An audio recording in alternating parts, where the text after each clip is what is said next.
This sci-fi story begins with sorcery.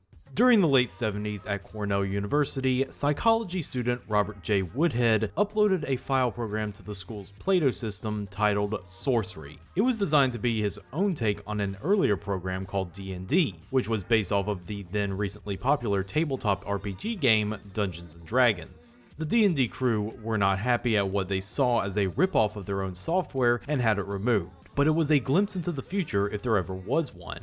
Soon, Woodhead would find himself acquainted with fellow Cornell student Andrew C. Greenberg, who was also busying himself with his own take on the Dungeons & Dragons software concept. Coded in BASIC, it reached playable state in the fall of 1979 and soon became popular around the campus. This caught the attention of Woodhead. He was currently developing a game called Paladin for the company CITED, but he soon learned that Greenberg's game was better than what he had so far, so he recruited him to collaborate in the June of 1981. After recoding the game from BASIC to the more advanced Pascal, the two young developers released their game into the world in 1981 under the name Wizardry.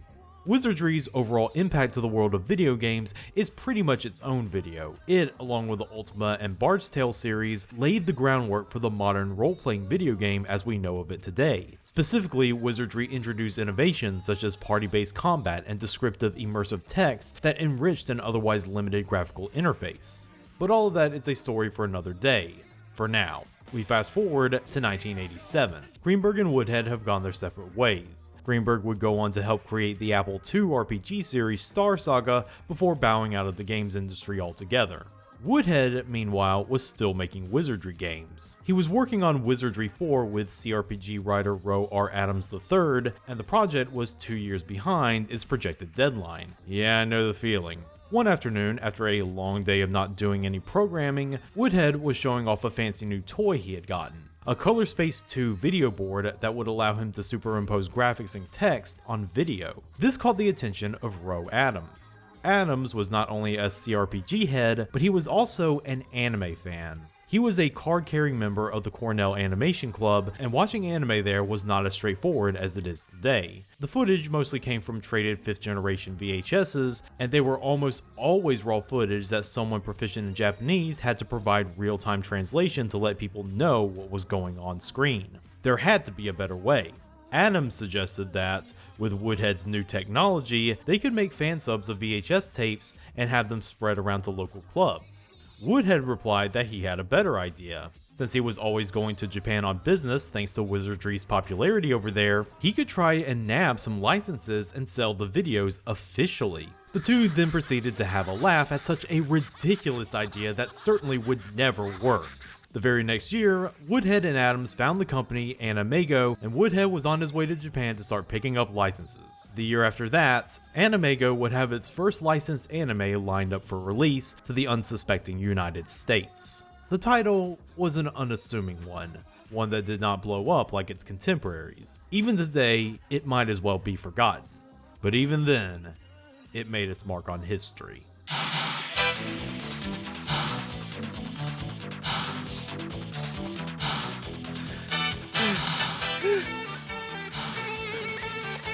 こりゃすげえや。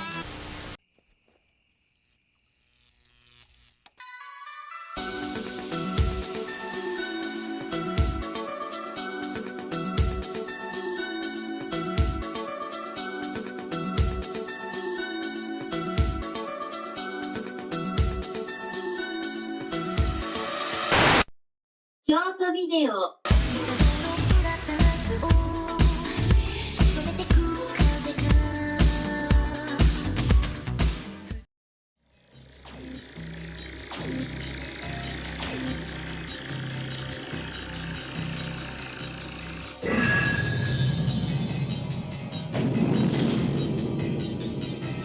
Behold the MADOX-01, Okugawa Heavy Manufacturing's latest and cutting-edge military technology. The creation of lead software developer and ace pilot Eriko Eli Kusumoto, owner of the most 90s hair ever seen in an 80s anime, the MADOX-01 hopes to revolutionize on-the-ground combat and tank warfare. Specifically for the American military they're selling this thing to. But before it can even be used to test its Cold War capabilities, the truck it's being transported on has an accident, and it winds up in the hands of car mechanic Koji Sugimoto. Being an engineering student, Koji finds himself curious over this mysterious piece of technology that just fell from the sky. So he begins to tinker with it to learn more. But wouldn't you know it, curiosity ends up entrapping the cats, and Koji finds himself stuck in the MADOX suit that is now on scramble mode. And on top of that, his ex-girlfriend, who has just broken up with him, has asked to meet him one last time before she goes overseas to study for 3 years, and that meeting happens in a few hours. I smell shenanigans afoot. ま、切っちまったものはしょうがないし、行ってみるか? Meanwhile, Okugawa Heavy Manufacturing and the American military have caught wind of this debacle and need to act fast. Ellie, shouldering the blame for her creation, now has to board the prototype MADOX and bring the equipment back in one piece to help her company save face. However, she will have competition in the form of Lieutenant Kilgore, a commander of an American tank unit who does not like the fact that the MADOX-01 has made his job more tenuous.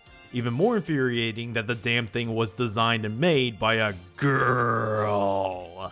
So he's taking the opportunity to track down the MADOX and destroy it to both save his job and to get one over on that dastardly female who has the nerve to be a woman in STEM. 東京とベトナムを一緒にしないでちょうだい。東京もベトナムも俺にとっては同じ戦場さ。あんたの可愛いマドックスを倒すにはもってこいのジャングル。1987's Metal Skin Panic MADOX-01.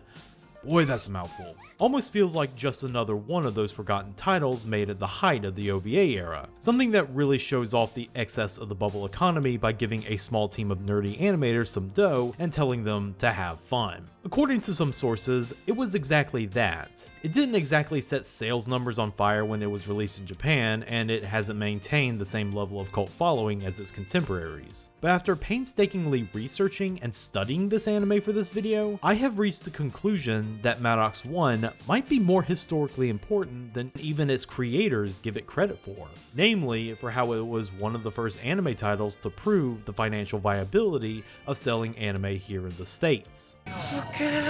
Bold statement, I know, especially for those of you who are just hearing about this anime now. Sure, you've heard of Akira or Project A-ko and how they helped anime break out of the underground in America, but never this. That changes today. Not only is MADOX-01 an integral part of making sure anime got here to the States, but it's a worthwhile title in its own right. Don't lose the instruction manual, because we're about to lock in.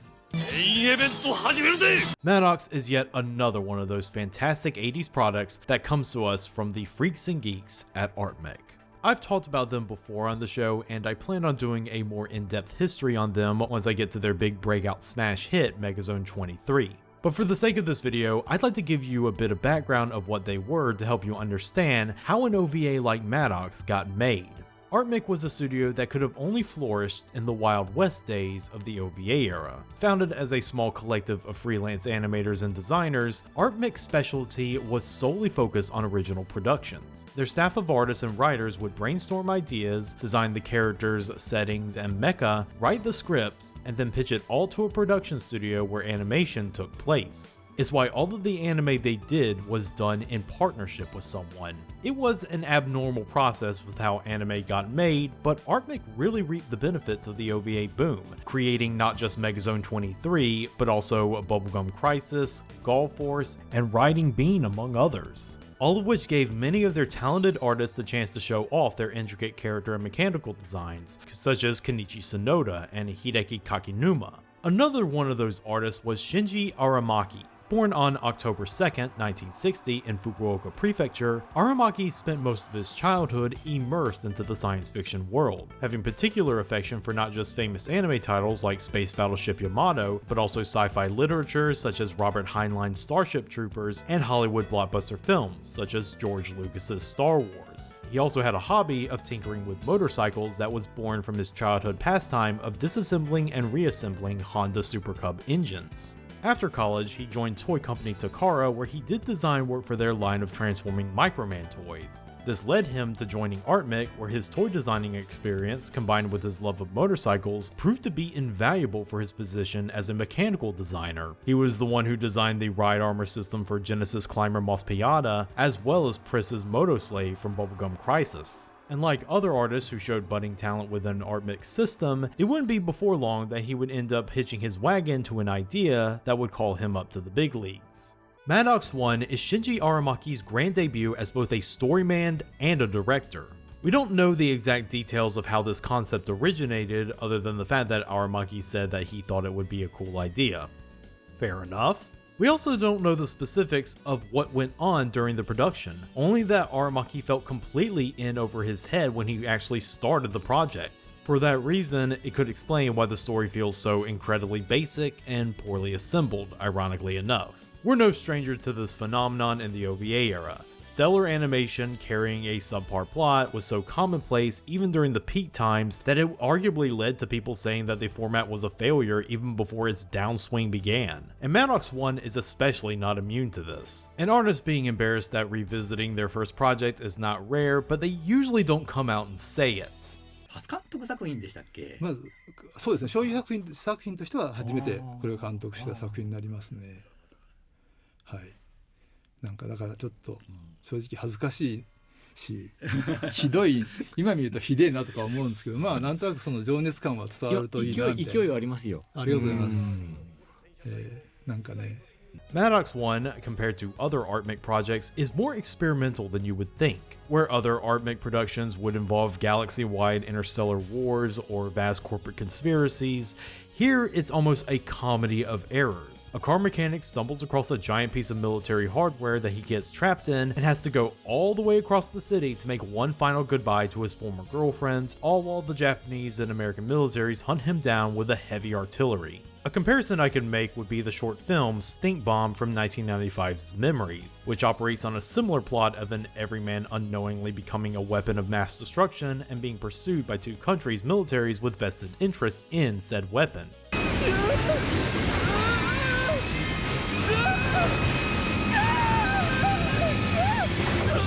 But Stink Bomb knew what it was. It was a pitch black comedy. MADOX-01 seems kinda confused as to what it wants to be. While there is plenty of action and it has a climactic confrontation with a villain, I find it difficult to call it an action or thriller because the stakes are so low. And while it has a lighter tone than most, any jokes it has are delivered with such a light touch that you can't even really call it a comedy either, even if some of those jokes are clever.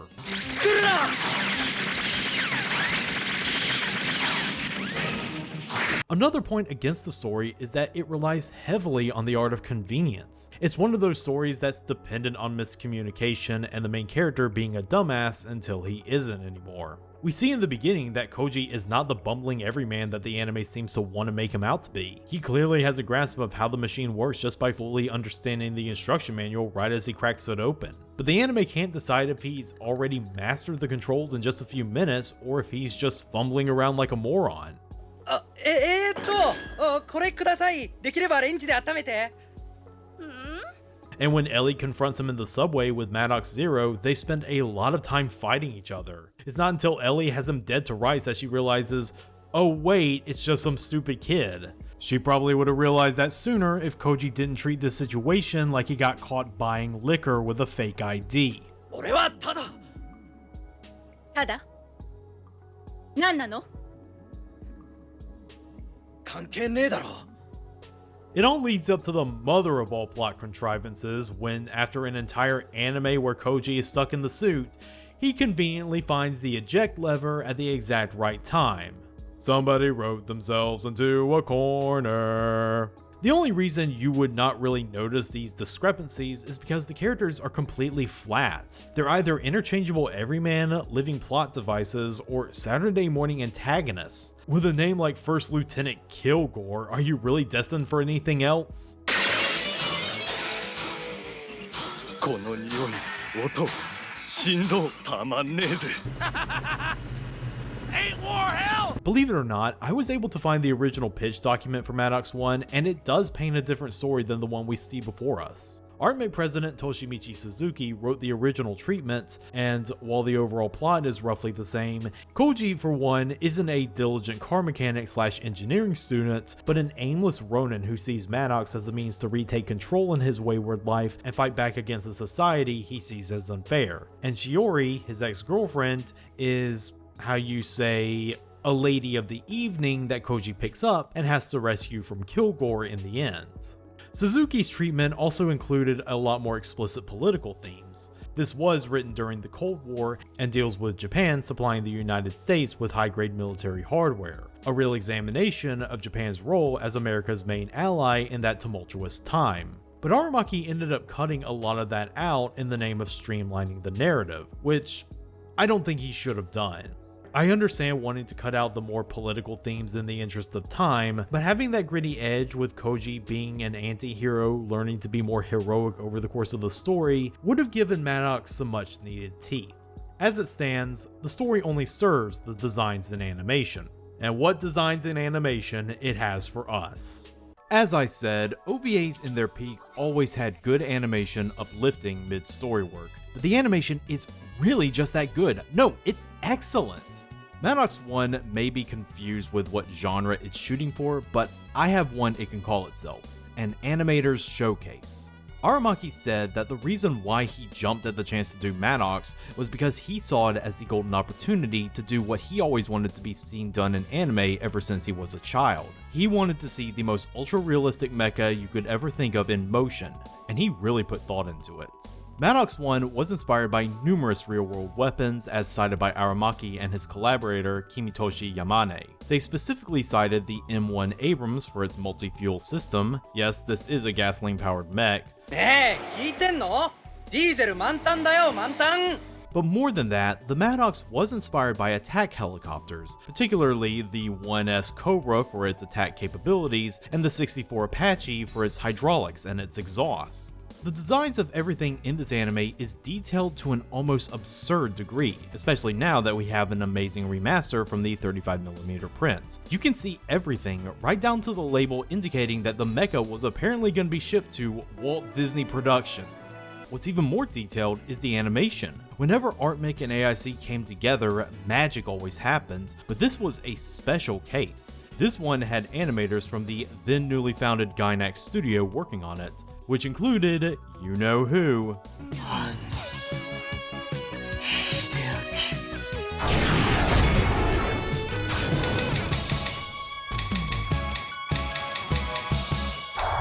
Hideaki Anno only animated one scene, but it's the cold open that sets the stage for the rest of the anime. It shows the Maddox being tested in controlled environments, showing off the capabilities of the weapon with some of the most delicious mechanical animation. ArtMake took more inspiration from Hollywood movies than they did from Japanese media, specifically citing other military fantasy cold opens seen in films like Blue Thunder and Short Circuit. If there's any better way to give a preview to what this anime is truly going to be about, I'd like to hear it. Of course, you also have the other animators. From the Gainax crew, you have Hidenori Matsubara and Takahiro Kishida, the latter of whom was making his animated debut on this OVA. You also have the opening tank battle done by the late Shoichi Matsuo, who specifically requested that he be the one to do it.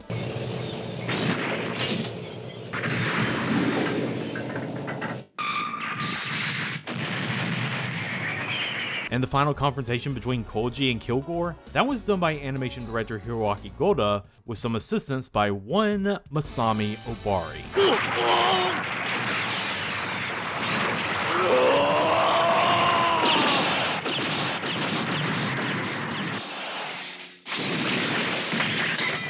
And I'm not even getting into the other great technical flexes such as Yasunori Honda's incredibly realistic sound design, or character designer Hideki Tamura making every human being in a crowd shot look completely unique, or Aramaki's amazing boarding in the climax where it adds intensity to an already tense battle. The crazy thing is, according to Aramaki and Yamane, that this OVA was one of ArtMake's lower budget affairs. The only reason they were able to get it to look this good was because they had both time and creative freedom on their side during production, something that's no longer afforded to many animators today, if at all.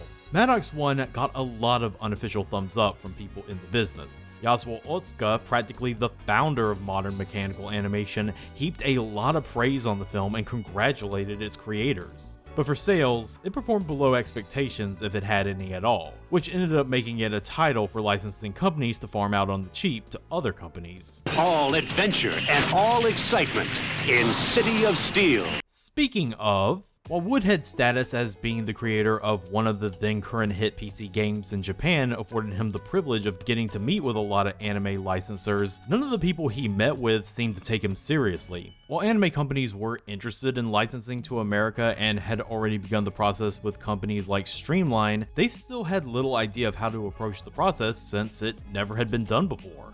They were incredibly hesitant to give Robert Woodhead his first anime to license, because Animego at the time was being run out of his mother's house, and they had not even a single license to their name yet. So he could not license an anime because he had no licensed anime. Real catch-22. While Woodhead did go home empty-handed on Animego's first business trip, he did come away with a tip he got over there. Through unknown means, he was told that he should check in with Japanese company Pony Canyon's American company Fujisankei Communications International. It was there, he was told, that they could probably help him. Through some verbal bamboozling, as he puts it, Woodhead was able to get his first anime licensed. He was given the choice between two anime, Metal Skin Panic MADOX-01, and some small-scale anime film called Project Echo.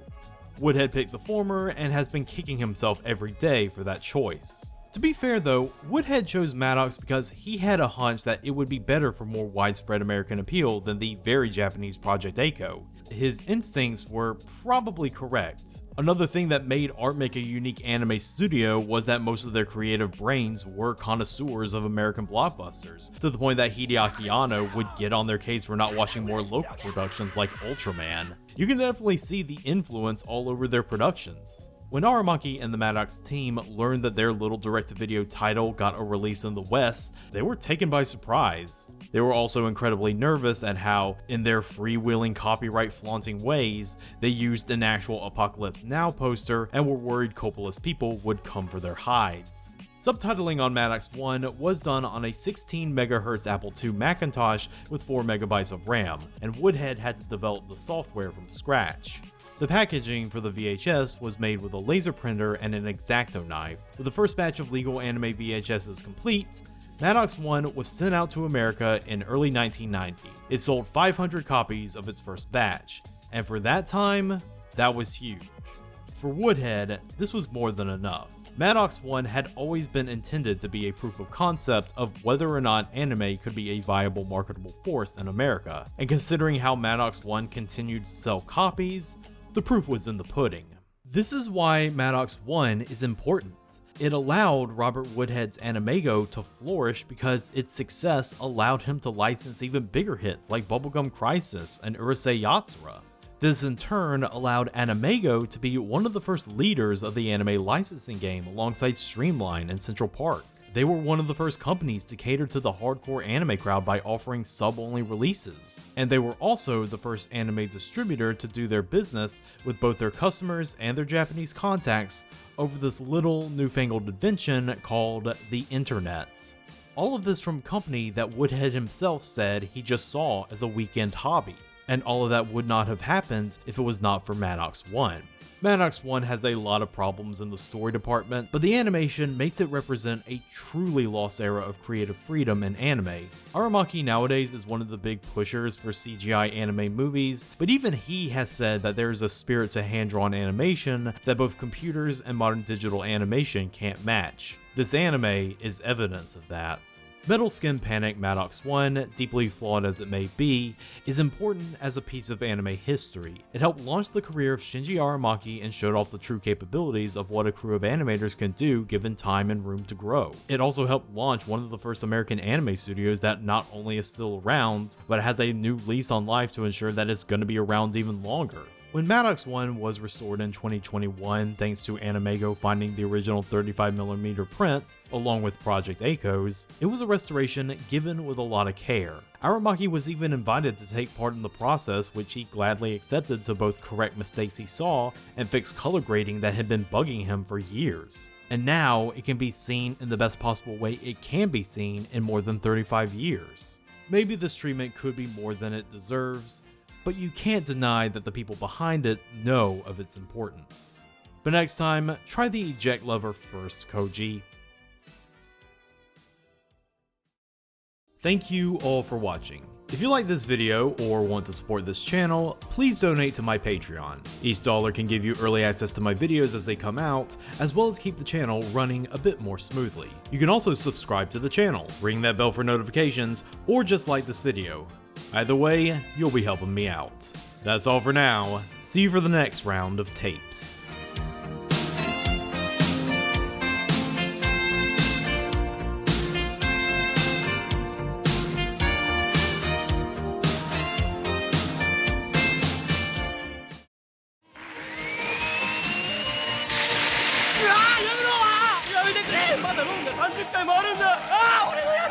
やったーガブリオレじゃん。